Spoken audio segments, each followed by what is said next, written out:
Vamos agora para o livro de Gênesis, o livro dos começos, o começo da vida, o começo da morte, o começo do pecado, o começo do casamento, do trabalho, do relacionamento com Deus, e como esse relacionamento, infelizmente, foi quebrado exatamente neste capítulo 3, que nós começamos a estudar mais detalhadamente na semana passada, e continuaremos agora, e terminaremos, se Deus permitir, domingo que vem.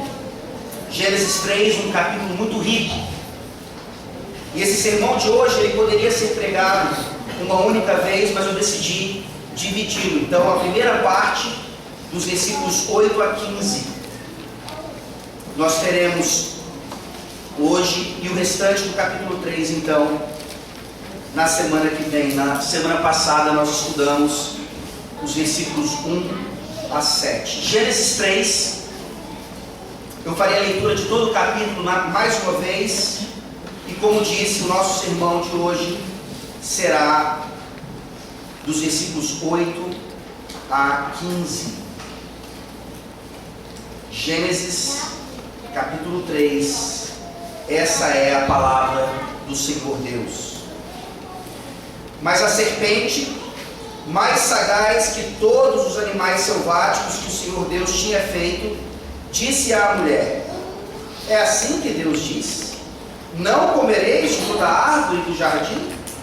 Respondeu-lhe a mulher: do fruto das árvores do jardim podemos comer, mas do fruto da árvore que está no meio do jardim, disse Deus: dele não comereis, nem tocareis nele, para que não morrais.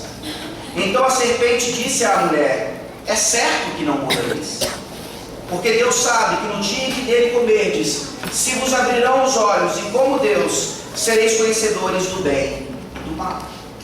Vendo a mulher que a árvore era boa para se comer, agradável aos olhos, e árvore desejável para dar entendimento, tomou-lhe do fruto e comeu, e deu também ao marido, e ele comeu. Abriram-se então os olhos de ambos, e percebendo que estavam nus, coseram folhas de figueira, e fizeram cintas para si.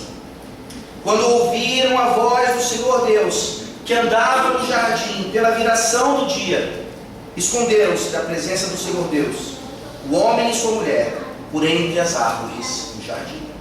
E chamou o Senhor Deus ao homem e lhe perguntou: onde estás? Ele respondeu: ouvi a tua voz no jardim, e porque estava nu, tive medo e me escondi. Perguntou-lhe Deus: quem te fez saber que estavas nu? Comeste da árvore que te ordenei que não comesses? Então disse o homem: a mulher que me deste por esposa, ela me deu da árvore e eu comi. Disse o Senhor Deus à mulher: que é isso que fizeste? Respondeu a mulher: a serpente me enganou e eu comi. Então o Senhor Deus disse à serpente: visto que isso fizeste, maldita és entre todos os animais domésticos, e o és entre todos os animais selváticos. Rastejarás sobre o teu ventre e comerás pó todos os dias de tua vida.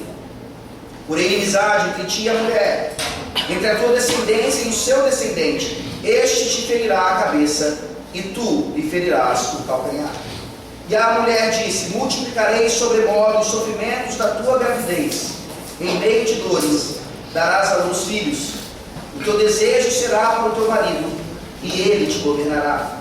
E Adão disse: visto que atendeste a voz de tua mulher, e comeste da árvore que eu te ordenara não comesses, maldita é a terra por tua causa, em fadigas obterás dela o sustento durante os dias de tua vida.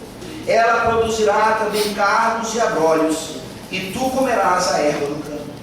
No suor do rosto comerás o teu pão, até que tornes a terra, pois dela foste formado, porque tu és pó, e ao pó tornarás. E deu o homem o nome de Eva, a sua mulher, por ser a mãe de todos os seres humanos. Fez o Senhor Deus vestimento de peles para Adão e sua mulher, e os vestiu. Então disse o Senhor Deus: eis que o homem se tornou como um de nós, conhecedor do bem e do mal. assim que não estenda a mão, e tome também da árvore da vida, e coma e viva eternamente. O Senhor Deus, por isso, o lançou fora do jardim do Éden, a fim de lavrar a terra de que fora tomado. E expulso o homem, colocou querubins ao oriente do jardim do Éden, e o refugio de uma espada que se revolvia, para guardar o caminho da árvore da vida. Amém. Vamos orar.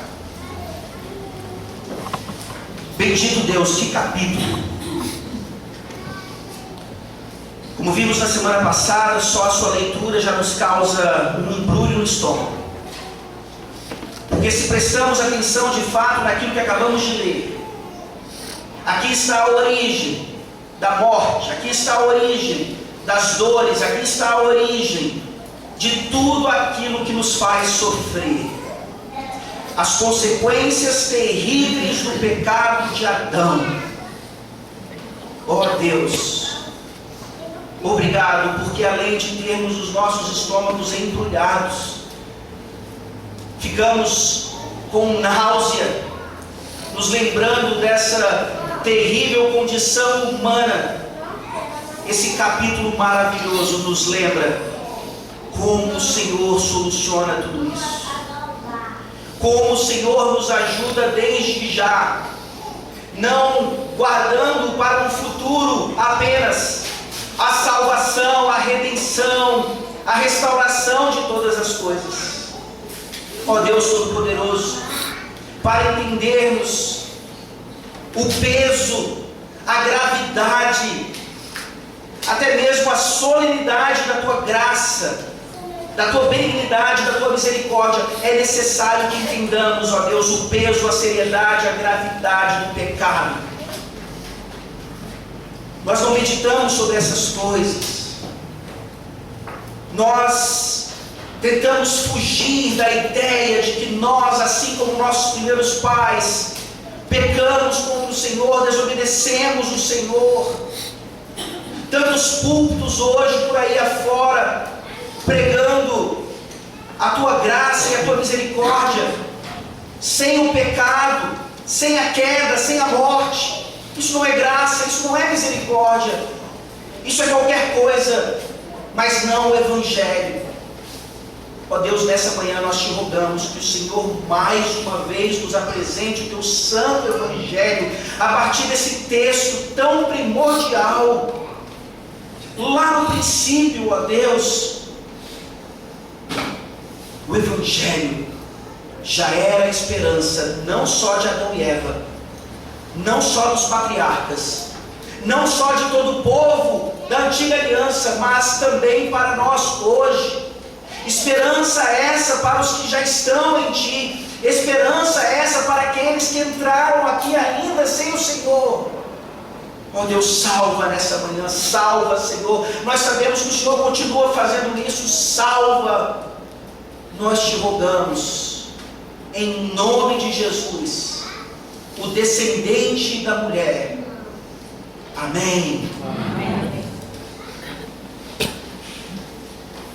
Eu já mencionei para vocês algumas ilustrações a partir do Bill Cosby, um comediante americano, que tem um show fabuloso de comédia, em que ele basicamente usa ilustrações ou da sua própria família ou de outras, para nos trazer verdades tão claras sobre as nossas próprias vidas.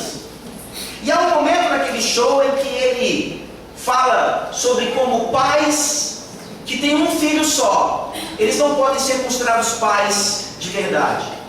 E aí ele usa o argumento de que quando pais têm um filho só, eles nunca vão passar por aquela situação em que alguma coisa em casa é quebrada, ou alguma parede é riscada, e você chega então, coloca os filhos na parede, e todos apontam uns para os outros, menos para eles mesmos. Isso é o que acontece lá em casa, e o problema é que o dedo sempre é apontado para a pobre Giana, que provavelmente foi quem de fato fez aquilo. E esses dedos eram mais apontados quando ela não conseguia se defender ainda, quando ela não falava, quando nós não entendíamos a sua mímica. Mas hoje, quando alguma coisa errada acontece lá em casa, a primeira frase que sai da boca da Giana é: não fui eu, mamãe, não fui eu, papai.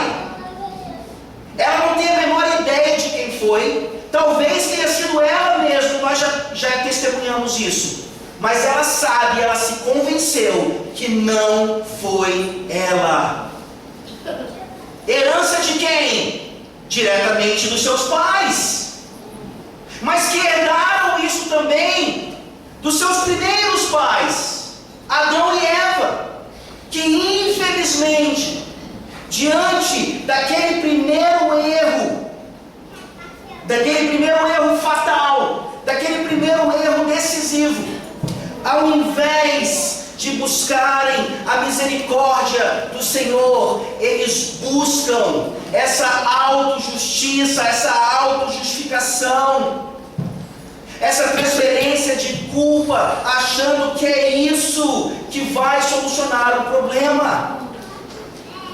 É bonitinho talvez ouvir a Giana falando: não fui eu, papai, não fui eu, mamãe. Mas enquanto a nós adultos, isso não é bonitinho, isso é vergonhoso, isso é lastimável. É algo que se espera de pessoas que não têm Cristo, algo que se espera de pessoas que ainda têm medo e vergonha de Deus e que por isso se escondem dele, mas não é algo que nós esperamos daqueles que teoricamente, pelo menos, já entenderam a graça de Deus. Isso, infelizmente, não é herdado apenas pelos nossos pequeninos, desde a mais tenra idade. Isso também é herdado por nós. E é impressionante como nós continuamos fazendo as mesmas coisas. O contexto aqui de Gênesis 3 é bem claro. Nós temos nos versículos 1 a 7 toda aquela situação da progressão, da tentação na vida de Eva. Ela finalmente então dá ouvidos à serpente, aquela mentira cabal, e ela desobedece, ela come, ela quebra a lei de Deus, ela quebra o pacto e também dá o fruto ao seu marido, e ele, como representante dela e de toda a humanidade, também quebra o pacto. Eles ali imediatamente viram que a serpente havia mentido, porque ali eles perceberam, mesmo não recebendo a morte física imediata, que eles haviam de alguma forma se separado de Deus. E é exatamente isso que nós veremos a partir do versículo 8. No versículo 7 eles entendem, agora a partir da interpretação de Satanás, é isso que significa ter os seus olhos abertos. Não é que eles eram cegos, não é que eles eram ignorantes, não é que eles eram simplesmente ingênuos, mas eles olhavam o mundo apenas a partir da interpretação bondosa, maravilhosa, perfeita de Deus. Ao aceitarem a proposta da serpente, agora eles veem o mundo inevitavelmente pelos olhos do mal, pelos olhos de Satanás. É por isso que a nudez para eles agora não é algo como era antes, apenas maravilhoso, apenas prazeroso. Agora é pornografia, agora é algo que não mais agrada a Deus, agora é algo deturpado, e por isso eles precisam se cobrir, não cobrir apenas a sua nudez, mas cobrir o seu pecado, as suas vergonhas. E é óbvio que uma cinta de folhas de figueira não é capaz de fazer isso. Por isso, nessa manhã, a partir do versículo 8, nós começamos a perceber aqui ainda mais as terríveis consequências da queda de Adão e Eva. Mas mais do que isso, a maravilhosa promessa de restauração.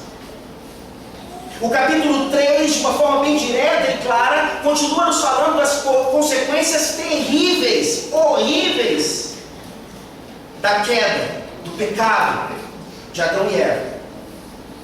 Mas juntamente com essas terríveis consequências, o capítulo 3 nos mostra a maravilhosa promessa de restauração. Nós não precisamos esconder os nossos pecados, nós não precisamos fingir que o pecado não existe. É exatamente enfrentando o pecado assim que nós entendemos o que é a graça de Deus, qual é a sua abrangência e o que de fato ela faz por nós. Na verdade, como falei anteriormente, esse sermão é um só e ele está dividido em duas partes. A parte 1, dos versículos 8 a 15, vem nos mostrar então exatamente essas terríveis consequências, mas a promessa maravilhosa de Deus trazendo restauração. A primeira parte, o primeiro ponto aqui é, nos versículos 8 e 9, o Senhor Deus vem até o homem. Não é impressionante isso? Nós entendemos o que Deus havia dito, nós entendemos quais eram as proibições e qual era a consequência da desobediência. O fato de o versículo 8 nos mostrar que Deus ainda vem estar com o homem, já é uma primeira demonstração de graça fantástica. Ou seja, é impressionante como nós olhamos para esse texto e continuamos nos impressionando apenas com as maldições, com as punições, e como isso ainda torna o relacionamento com Deus um relacionamento pesado, até não gracioso e não misericordioso. Mas o versículo 8 vem nos mostrar em primeiro lugar a graça maravilhosa de um Deus que não abandona aqueles que lhe pertencem. Ele não pode fazer isso. Ele já havia prometido desde a eternidade que ele seria o Deus de um povo santo, que um dia seria completamente, absolutamente santo, sem mais possibilidade de queda, de morte ou de pecado. O que significa então aqui, no contexto todo, o Senhor Deus vir até o homem ainda? Leamos mais uma vez os versículos 8 e 9. Quando ouviram a voz do Senhor Deus, que andava no jardim pela viração do dia, esconderam-se da presença do Senhor Deus, o homem e sua mulher, por entre as árvores do jardim. E chamou o Senhor Deus ao homem e perguntou: onde estás? E o homem respondeu: ouvi a tua voz no jardim, porque estava nu, tive medo e me escondi. Essa primeira parte, que é dos versículos 8 e 9, nos mostra exatamente isso. O Senhor Deus vindo e fazendo uma pergunta que não faz muito sentido para nós veremos já já. E aqui é interessante notar que provavelmente o que eles ouviram não foi a voz do Senhor, mas sim o barulho do Senhor, o ruído do Senhor. Deus não havia falado ainda. A palavra aqui no original hebraico pode ser traduzida como um som. E essa é a ideia, não é? A ideia aqui é de que o Senhor Deus, o Criador de todas as coisas, o que fez o universo, o que é fora do tempo, o que é fora do espaço, o que não depende de matéria, Ele está no meio do jardim, andando. E Adão e Eva podem ouvir as suas pegadas. Que mensagem maravilhosa! Deus havia prometido isso, não havia? Ele havia separado, na verdade, um dia, naquela semana inteira, para, de forma ainda mais especial, ainda mais íntima, estar com Adão e Eva, onde? No jardim. Nós temos visto isso, é claro. Moisés tem nos falado que o jardim do Éden era aquele primeiro santuário, era aquele lugar escolhido por Deus dentro de uma criação perfeita para ter ainda mais plena comunhão com o homem. E Deus vem então cumprir a sua parte. Ele disse: eu serei o seu Deus, eu estarei contigo, nós teremos plena comunhão nesse dia e nesse lugar. Aqui estou eu. Como entender isso? Já uma revelação maravilhosa. Claro que aqui em Gênesis nós ainda temos isso de forma bem preliminar. Mas quando nós olhamos para toda a Escritura, nós começamos a entender que aquele que estava aqui andando no meio do jardim para ter comunhão com um homem e com uma mulher era a própria segunda pessoa da Trindade. Não era Deus Pai, Ele é invisível, Ele não tem forma. Não era o Espírito Santo, Ele também é um Espírito, mas era, desde aquele momento, a segunda pessoa da Trindade, que a Bíblia nos diz que é a imagem perfeita do Deus invisível, que é a revelação de Deus, que é o Verbo, desde sempre. Aqui está uma dica para nós lermos o Antigo Testamento todas as vezes que há aqui uma manifestação de Deus no meio do povo, até uma manifestação que parece ser humana, é a segunda pessoa da Trindade já visitando o povo de Deus, visitando a humanidade. Não se enganem, a encarnação só acontece lá na plenitude dos tempos. Não é aqui um ser humano como naquela época, não. Mas é uma manifestação da segunda pessoa da Trindade, representando toda a Trindade, andando pelo jardim. Nós podemos ouvir as suas pegadas. Que coisa maravilhosa! Você gostaria de ouvir as pegadas de Jesus? Você gostaria de ouvir a chegada de Jesus a esse recinto? Você gostaria de olhar para trás e, ao invés de ver as pessoas atrasadas para o culto, ver o Senhor Jesus entrando? É isso que eles tinham aqui. Essa relação direta, essa relação íntima, essa relação plena. Eles tinham isso e olha o que eles perderam. Que consequência terrível foi o fato de Deus estar ali ainda, cumprindo a sua parte do pacto, mas agora, ao invés de correr e abraçar a Deus, eles estão fugindo de Deus. Eles precisam agora se esconder, e o texto deixa claro. Deus estava ali andando, e a expressão aqui pela viração do dia dá esse entendimento de que era naquele dia do descanso, naquele sétimo dia, naquele dia de adoração, em que Deus vem ter comunhão com eles, mas em vez de Adão e Eva se relacionarem com Deus, eles fogem, eles se escondem, e mais precisamente aqui, não apenas da presença do Senhor Deus, mas a tradução literal é: eles se escondem da face do Senhor Deus. Eles se escondem da face do Senhor Deus. E basta nós nos lembrarmos da bênção aarônica: que o Senhor te abençoe e te guarde, que o Senhor faça resplandecer a face sobre ti e tenha misericórdia de ti, que o Senhor sobre ti levante a face e te dê a paz. Estar perante a face de Deus era o desejo maior de qualquer israelita. Estar perante a face do Senhor deveria ser o nosso maior desejo. Mas agora, esse maior desejo, esse maior prazer, aquilo que de fato nós somos feitos para fazer, é o que nos impulsiona para longe de Deus. Desde Adão e Eva, nós temos tido medo, nós temos tido vergonha, nós não conseguimos mais entrar na presença do Senhor como nós deveríamos.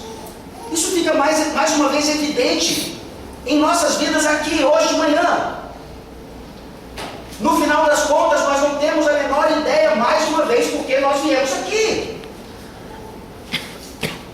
Porque no fundo nós não pensamos pensamos em entrar no nosso carro ou pegar um ônibus ou vir andando para nos encontrarmos com Deus. Deus não está entrando por aquelas portas, como eu mencionei. Ele já está aqui. Foi Ele que nos convidou, por meio do texto de Oséias, a entrar na sua presença santíssima. A face do Senhor está bem aqui. Como é que nós não fugimos ainda? Como é que nós não tentamos nos esconder? Pois essa é a nossa herança. Essa é a consequência terrível. Talvez nós permaneçamos sentados. Talvez nós não tenhamos coragem de admitir que nós não queremos estar aqui, queremos estar em outro lugar, mas somos politicamente corretos. Estamos cumprindo o nosso papel. Mas vejam então como essa consequência terrível se manifesta aqui de uma outra forma na vida do homem. Eles fogem, eles tentam se esconder por entre as árvores do jardim. Se nós somos bons leitores das Escrituras Sagradas, isso aqui deveria ser um momento de humor. Essa leitura deveria nos fazer rir, pelo menos por dentro. Adão e Eva estão tentando se esconder de um Deus que é onisciente. Eles estão tentando ficar atrás das árvores do jardim para que a segunda pessoa da Trindade não os enxergasse e não fosse lidar com eles a partir do seu pecado. Nós achamos tão bonitinho quando as criancinhas pequenas tapam suas faces, seus rostos e perguntam: onde estou? Cadê a Giana? Cadê tal pessoa? E elas realmente acham que estão escondidas. Isso é tão bonitinho para crianças. Cadê o Davi? É tão bonitinho para crianças. Mas para adultos, permitam-me a linguagem, isso é burrice. Isso é tolice. Isso é uma demonstração clara para você que tem pós-doutorado em alguma coisa, que o seu cérebro está danificado por causa do pecado. O que a teologia chama de os efeitos noéticos da queda. Os efeitos que atingem a nous, a mente em grego. É por isso que nós somos tão tapados. É por isso que, se você é honesto com você mesmo, você é o seu principal crítico. Você sabe em quantas burradas você ainda se mete. E burrada maior é você pensar que você pode esconder o seu pecado de Deus e que você pode, para que ninguém saiba, tentar resolver as coisas por conta própria. Efeitos noéticos do pecado, que não nos impedem apenas de passar num bom vestibular, mas que principalmente nos impedem de entender que Adão e Eva estão aqui sendo modelo para nós do que não fazer. Efeitos na nossa mente que nos impedem de entender exatamente aquilo que está no versículo 9. E chamou o Senhor Deus ao homem e perguntou: onde estás? Agora parece que Deus está brincando com criancinhas. Agora parece que Deus está aqui fazendo aquele jogo de esconde-esconde com criancinhas. Como é que um Deus onisciente, que sabe todas as coisas, de quem ninguém pode se esconder, me faz uma pergunta como essa: onde estás? E aqui, mais uma vez, nós deveríamos perceber a graça maravilhosa do nosso Deus, que não apenas vem ao jardim, mas agora Ele fala com o homem, Ele fala para que o homem escute. Ele se revela ainda para o homem. O homem está perdido. O homem é um tolo, achando que ele pode se esconder de Deus, mas Deus dá uma dica para ele. Deus, por meio da sua voz, quer ser ouvido para o homem, para que o homem volte para ele. Onde estás? Obviamente não é uma pergunta negando a onisciência de Deus. Deus sabia exatamente onde o homem estava. Ao fazer essa pergunta, Deus quer que o homem saiba onde ele está. Ao fazer essa pergunta, Ele quer que o homem responda ao seu chamado. Aqui nós temos o que a teologia chama de a primeira manifestação do monergismo. Você já ouviu isso num site, numa editora ou em alguma aula de teologia por aí? Monergismo significa que a salvação, o trabalho de salvação, ele é do Senhor. A iniciativa é dele. Não é você quem escolhe a Deus. Não é você quem vai atrás de Deus. Não é à toa que o catolicismo romano, o arminianismo e tantas outras deturpações do Evangelho ensinam que, na verdade, o homem, quando caiu, ele não foi tão afetado assim. Ele continua inteligente, ele continua podendo ter decisões corretas a respeito da sua salvação, principalmente. Ele apenas tropeçou, ele não morreu. Por isso o ensinamento desse falso evangelho é: venha até Deus. Deus está batendo na sua porta, abra enquanto há tempo. Escolha a Deus, dê o primeiro passo, responda ao apelo, venha à frente da igreja e você vai ser salvo por causa do seu passo, por causa da sua fé. Por que você respondeu? Mentiras satânicas que desde o princípio Deus está mostrando que não é assim. Quem vem atrás do homem é o próprio Deus. É Ele quem sugere a salvação. E mais do que isso, é Ele quem realiza a salvação, como vai ficar evidente logo em seguida aqui. Porque nós olhamos aqui, nós já conhecemos a história. Mas como é que você responderia a um Deus cheio de amor como esse, que veio caminhar contigo no jardim, que veio ter relacionamento íntimo com você? Você falhou e ele pergunta: onde você está? Ele não chegou apontando o dedo, ele não chegou dizendo aquilo que você já sabia, ele chegou dizendo, em outras palavras: onde você está? Me deixa cuidar de você, me deixa restaurar aquilo que você quebrou, venha até mim. Isso significa Deus vir até o homem. Isso significa Deus dar o primeiro passo. Isso significa Deus, pela sua graça somente, continuar restaurando todas as coisas. E é isso que Ele está fazendo hoje de manhã. Ele está vindo e perguntando para você: onde você está? Ele sabe onde você está exatamente. A pergunta é se você sabe. Pare de se esconder. Isso é inútil. Responda a Deus, não como Adão e Eva que responderam. E esse é o nosso segundo ponto. Deus vem até o homem, mas o homem tenta se auto-justificar. Ele já havia feito para ele uma cinta de folhas de figueira.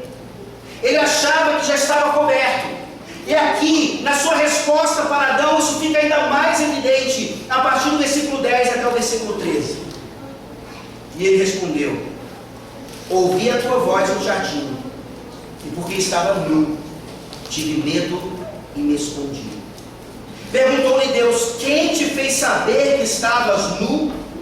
Comeste da árvore que te ordenei que não comesses? Então disse o homem: a mulher que me deste por esposa, ela me deu da árvore e eu comi. Disse o Senhor Deus à mulher: que é isso que fizeste? fizeste? Respondeu a mulher: a serpente me enganou e eu comi. Autojustiça. Deus faz uma primeira pergunta para que aquele homem viesse arrependido, confessando os seus pecados, sabendo que em Deus há misericórdia, que nesse Deus boníssimo que criou todas as coisas para o bem-estar do homem também, que Ele trataria o homem segundo a sua graça. Mas qual é a resposta do homem no versículo 10? Ouvi a tua voz ou o teu ruído no jardim, e porque estava nu, tive medo e me escondi. Deus faz uma primeira pergunta, assim como as outras que nós veremos, não apenas para que o homem ouvisse a sua voz e viesse até ele, não apenas para que o homem desse um relatório do que havia acontecido, mas principalmente para que o homem confessasse o seu pecado. O relatório de Adão é sincero, honesto, verdadeiro.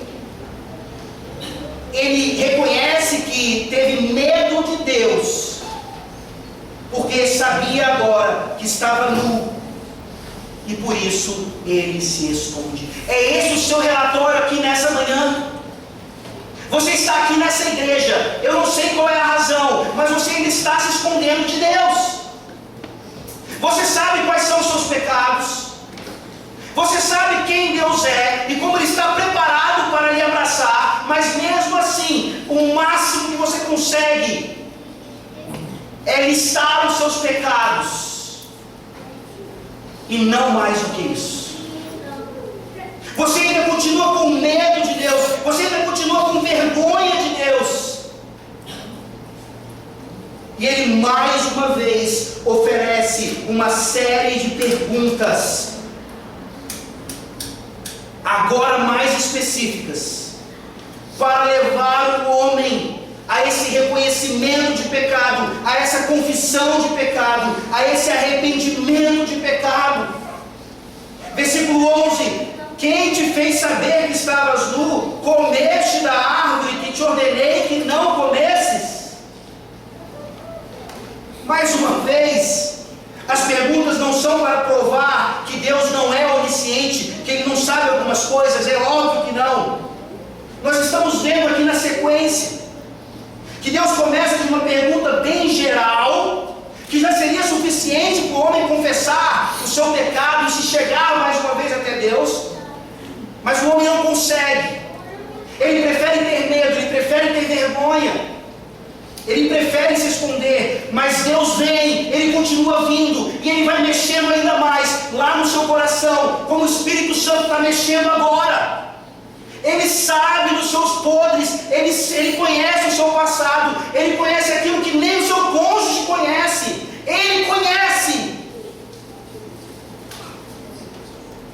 E Ele está perguntando: por que é que você faz isso? O que é que te leva a fazer isso?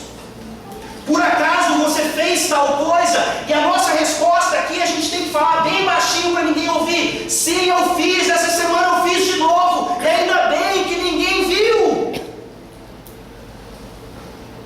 E essa parece ser a nossa resposta, semana após semana. E como nós ficamos felizes, tranquilos, que semana após semana também ninguém descobre o nosso pecado. Mas vejam que aqui as perguntas de Deus, elas só podem ser respondidas de duas maneiras. Ou Adão e Eva confessavam o pecado deles, a pergunta final é: comeste da árvore que te ordenei que não comesses? A resposta deveria ser sim. Por favor, me perdoa, eu mereço a morte, eu mereço todas as tuas punições e maldições, mas por favor não me trate assim. Ou nós temos a outra resposta, e é aquela que todos aqui, possivelmente, sem exceção, fazem diariamente quando os pecados são descobertos: não é minha culpa,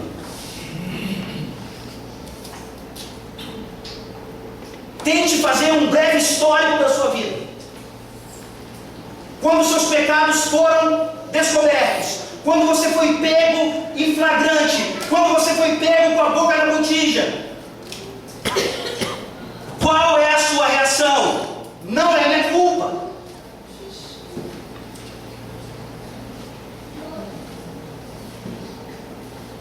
Essa é a nossa herança dos nossos pais. E em pleno século XXI, depois de milhares de anos de teologia, de evangelho, de graça, nós continuamos fazendo a mesma coisa. Quando é que esse ciclo vai parar? Você já ouviu esse sermão ou esse texto pregado uma dezena, centena de vezes talvez. Você sabe exatamente que o problema aqui é essa transferência de culpa. Você não precisa de mim aqui lembrando que essa é a interpretação do texto. A minha pergunta para você então nessa manhã é: se você sabe que o problema de Adão e Eva foi a transferência de culpa ao invés de arrependimento, por que é que você continua botando a culpa em tudo e em todos? A culpa é dos meus pais que não me criaram bem. A culpa é do meu pai que me abusou sexualmente quando eu era adolescente. A culpa é do Estado corrupto. A culpa é até da Globo. A culpa é de Deus. Não é isso que Adão fala? Deus, ao botar a culpa na sua esposa, ele tem que botar a culpa em Deus. Versículo 12: a mulher que me deste por esposa, o Senhor me deu essa mulher. Estava tudo muito bom e muito bem. Ele não consegue mais se lembrar, sua mente foi afetada. Ele não consegue mais fazer poesia romântica para sua esposa. Ele agora acha que a culpa de todos os males da sua vida é da sua esposa. Mas quem deu a esposa a ele foi Deus. E nós ouvimos hoje homens que foram membros de igreja, diáconos da igreja, hoje divorciados, tendo abandonado a fé, dizendo: Deus é soberano, Ele é quem quis que isso acontecesse em minha vida, não tem como eu deixar de ser divorciado e de ter abandonado a fé. Foi Deus quem escreveu a minha história lá nos seus decretos. Blasfêmia! Isso é blasfêmia contra Deus.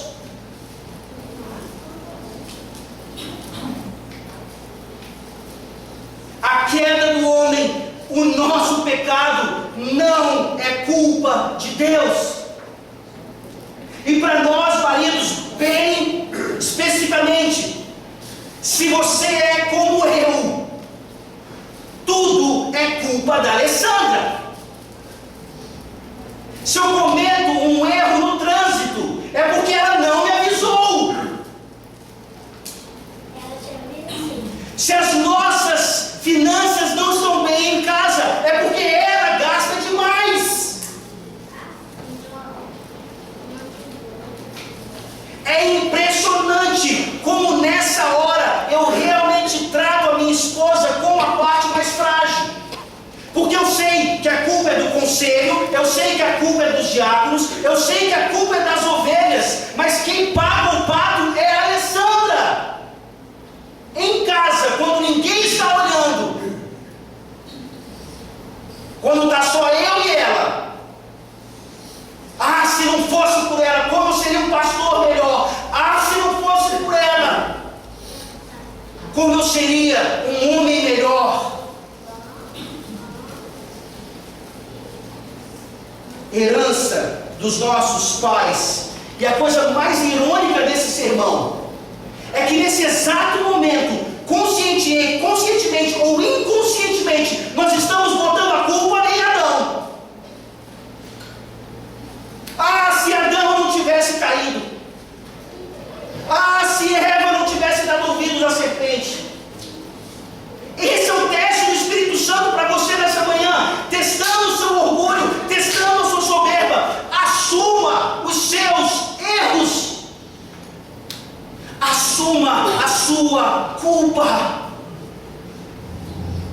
Sim, circunstâncias podem ter lhe ajudado a cometer esse pecado, mas no final das contas quem pecou foi você. Quem tomou do fruto foi Adão e Eva e não a serpente. Chegou a hora desse ciclo acabar de uma vez por todas. Chegou a hora de nós entendermos o que Eva aqui também não entendeu. Versículo 13. A culpa é da mulher? Então Deus vai até a mulher e diz: que é isso que fizeste? Respondeu a mulher: a serpente me enganou e eu comi. Eva aprendeu rapidamente como lidar com as perguntas incisivas de Deus a respeito do nosso pecado. A resposta não é arrependimento, a resposta não é confissão, a resposta é fazer o que o meu líder, o que o meu cabeça faz. Ele botou a culpa em mim, eu boto a culpa na serpente. A culpa é sempre do outro.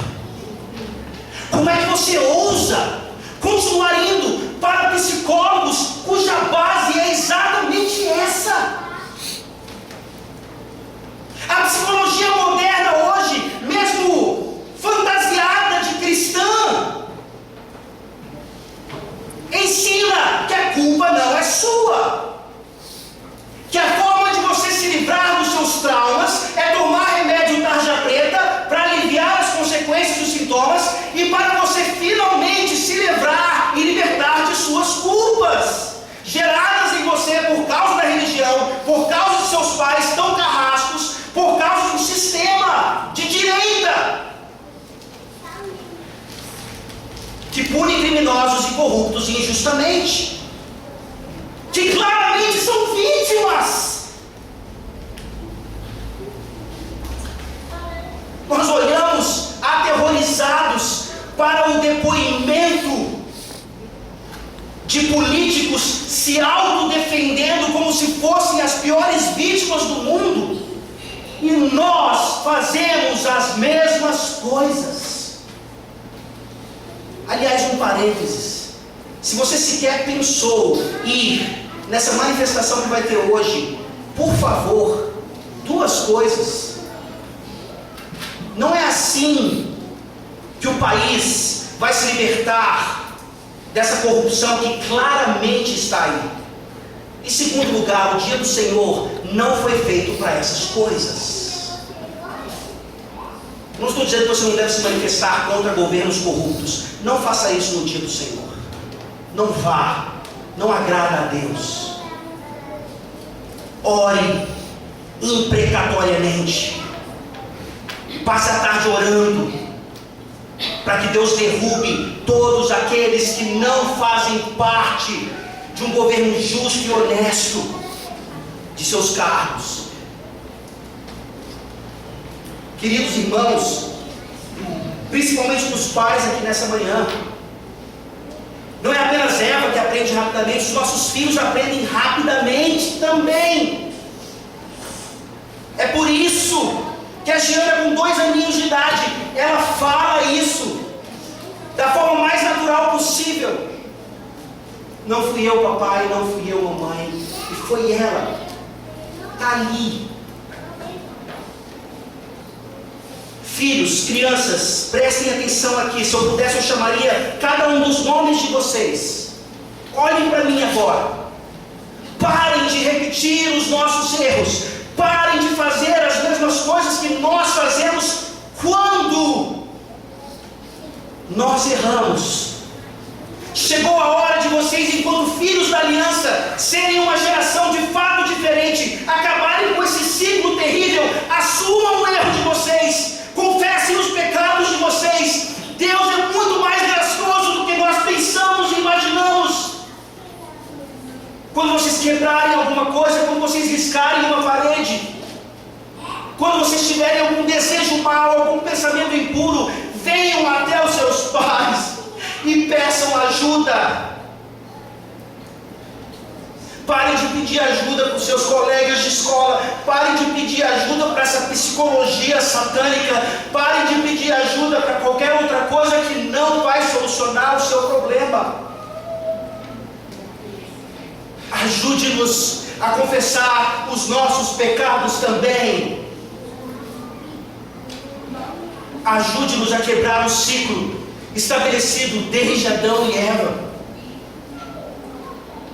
Vamos juntos ao nosso Pai Celeste, como família da aliança, reconhecendo os nossos muitos erros. Vamos juntos como igreja ao Pai das luzes, da graça e de misericórdia, e parar de esconder o nosso pecado.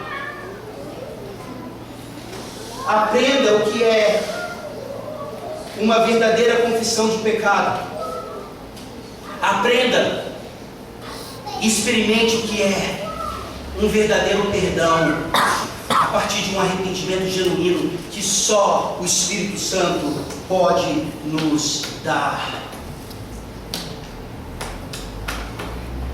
Nós vemos aqui essas terríveis consequências, mas nós vemos aqui ao longo do texto a graça de Deus, e principalmente agora no nosso terceiro ponto, versículos 14 e 15. A pobre da serpente olhou para um lado, olhou para o outro. Não tinha mais ninguém para acusar. Não podia colocar a culpa em mais ninguém. Agora, Deus começa a tratar o pecado como ele merece. Deus vem até o homem.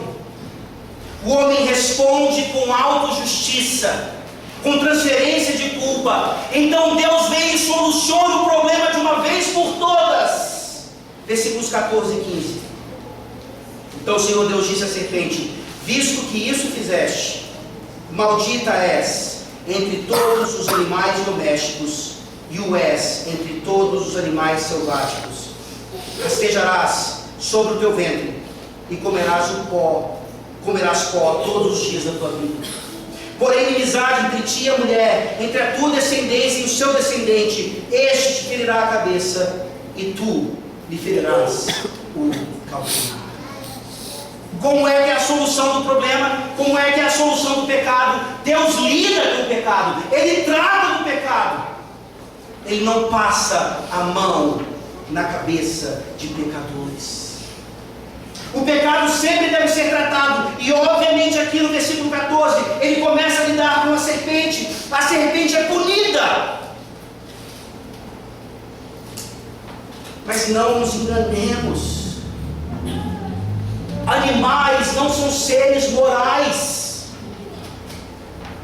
Sim, você tem lá na lei de Israel que quando um animal matasse alguém, por exemplo, ele deveria ser morto. Mas a ideia aqui e também lá não é necessariamente que o animal pecou. Deus está mostrando o que a vida significa, mesmo quando um animal é que atira. A morte vem pagar pela vida, é vida pela vida. E aqui então nós olhamos e da mesma maneira que no versículo 15, quando ele fala de serpente, quando ele fala de descendência, ele está falando de Satanás. O versículo 14 não está nos ensinando aqui que um belo dia, ou até aquele dia, as serpentes andavam normalmente e que a partir daquele momento elas começam a rastejar. O que esse texto está nos mostrando é que aquela serpente continuaria sendo uma representante daquilo que Satanás, aquele anjo caído, aquele ser moral, recebeu lá por causa da sua desobediência, por causa da sua astúcia, por causa do seu engano. A serpente comer o pó todos os dias da vida significa a humilhação. Aqui Deus começa já a humilhar o inimigo. Aqui Deus começa a mostrar já qual seria o destino tanto do inimigo quanto dos seus filhos. É o próprio Satanás que desde então já estava humilhado comendo pó.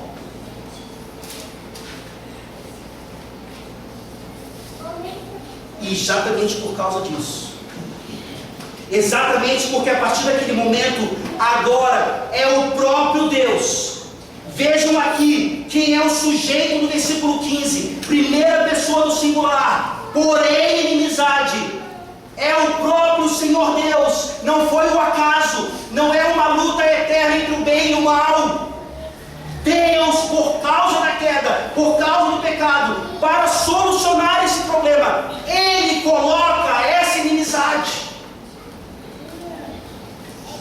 Por isso não é tão difícil entender como o Senhor Jesus Cristo, quando Ele vem, Ele diz: não vim trazer a paz, mas sim a espada.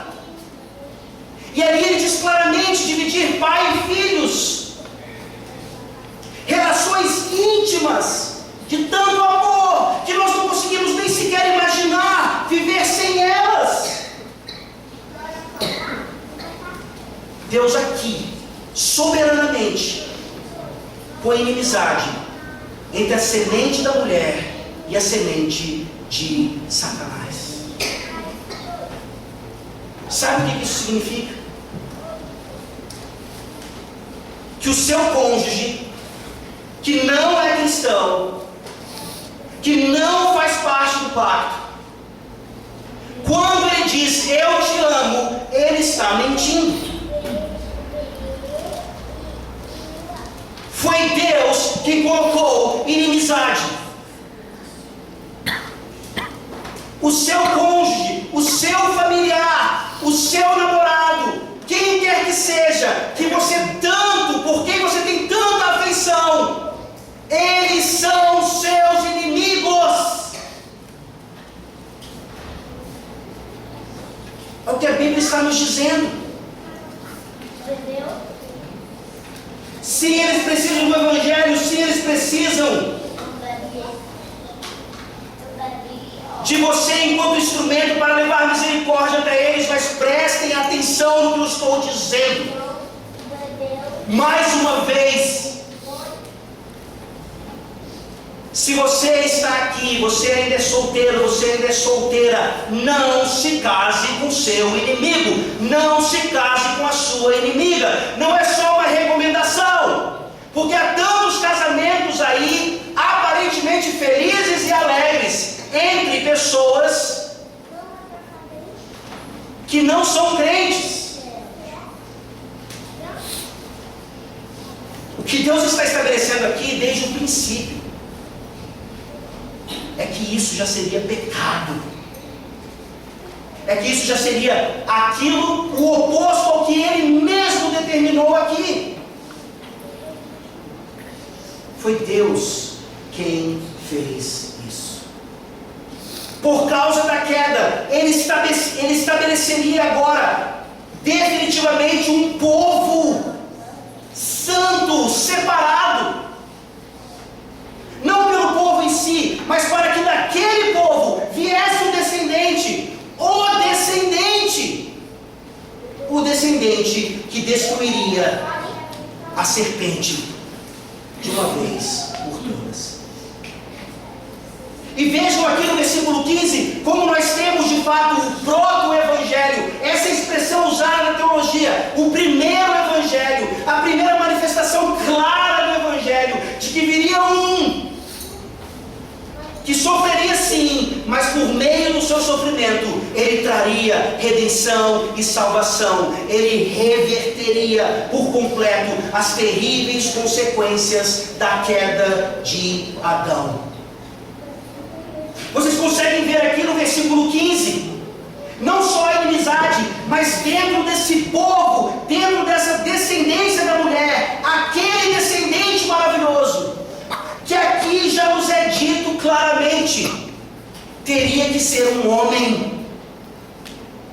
Gênesis 3,15 já nos fala daquilo que a Bíblia fala o tempo inteiro: um homem, um bebê nascido de uma mulher. A nossa esperança, isso é Natal.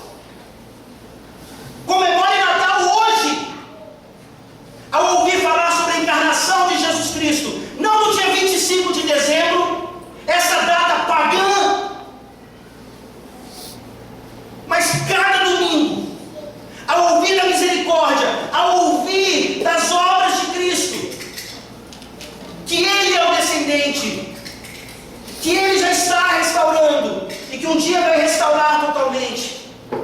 Gênesis 3,15 vem nos mostrar que ele era homem, ele seria homem, mas ele teria que ser mais do que homem.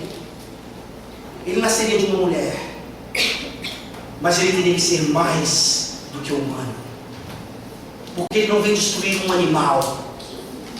Ele não vem destruir um animal peçonhento, rastejando pela terra. Ele vem destruir alguém que é mais do que um homem. Ele vem destruir aquele anjo criado perfeitamente, mas que caiu, que nos engana, que continua aí, fazendo cativos de tantos. Ele teria que ser mais do que homem. Ele teria que ser o próprio Deus, para destruir de uma vez por todas aquele anjo caído. Aqui em Gênesis 3,15 nós temos a lembrança da principal consequência terrível da queda de Adão, a própria cruz de Cristo. Eu ouso dizer nessa manhã, meditando nesse texto, que nós não entendemos exatamente o que aconteceu na cruz. E eu pensei numa ilustração, ela é limitada, mas ela ajuda um pouquinho. Imagine 3 situações. Um jovem qualquer da igreja andando por aqui, e de repente, uma criança, que provavelmente vai dizer depois, não fui eu mamãe, não fui eu papai, dá uma rasteira naquele jovem e ele cai. Tropeça e cai. Dependendo da situação, isso pode ser engraçado, dependendo da situação, isso vai chamar a atenção. Agora imaginem o pastor Broto, ele está andando no meio da igreja, e de repente uma criança vai e passa uma rasteira de propósito, o pastor Broto cai. Já não é mais tão engraçado assim, mesmo que alguns olhem e digam, ele merece. Mas o ofício pelo menos foi ferido. Agora imaginem o reverendo Silas andando no meio da igreja, e essa mesma criança passa uma rasteira de propósito nele. Aí as coisas começam a se encaixar. Aí eu começo a entender que na cruz do Calvário, recebendo as consequências terríveis da queda de Adão e Eva, estava o próprio Deus. Deus, Criador de todas as coisas, sustentador de todas as coisas, aquele que não pode ver o mal. Ele estava ali, na cruz do Calvário, pagando pelas terríveis consequências do pecado de Adão. Mas nessa cruz, nessa imagem terrível, é onde e quando nós temos a vitória maravilhosa sobre o pecado de Adão. Nós não queremos pensar sobre isso. Foi eu quem coloquei Jesus na cruz. Mas eu olho para aquela cruz e eu digo, esse Deus é maravilhoso demais. Foi ali que Ele me salvou, foi ali que Ele me perdoou. Uma vez que eu entendi pelo Espírito Santo que eu não preciso ficar me escondendo dele, mas que eu tenho que vir até Ele e confessar o meu pecado. Sim, eu sou um miserável, eu faço isso, eu faço aquilo, eu escondo isso de tudo e de todos, mas é impossível esconder isso de Ti. Por favor, me perdoa, me purifica, me limpa, me recebe. Se essa não é a sua atitude diária em relação aos seus pecados, se você talvez consegue ter esse tipo de atitude só quando você é pego, eu ouso dizer que talvez você ainda não conheceu o Evangelho de fato. Você fala da graça, mas ainda não a experimentou. A graça, ela nos ensina a lidarmos com o pecado exatamente como ele merece, sendo confessado, motivo de arrependimento genuíno, transformação de vida. Por isso eu termino concluindo da seguinte maneira: pare de tentar se esconder de Deus. Pare de se auto-justificar. Pare de botar a culpa nos outros e continuar se fazendo de vítima. Confie totalmente na promessa do Pai, que enviou o seu descendente para destruir a serpente e nos livrar das consequências terríveis do pecado de Adão. Esse é o Evangelho lá em Gênesis 3,15. Que o Senhor Deus nos ajude. Vamos orar.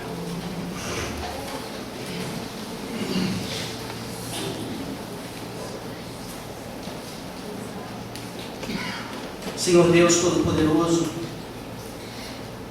intercedendo por esta igreja, eu te peço perdão por nossos muitos pecados.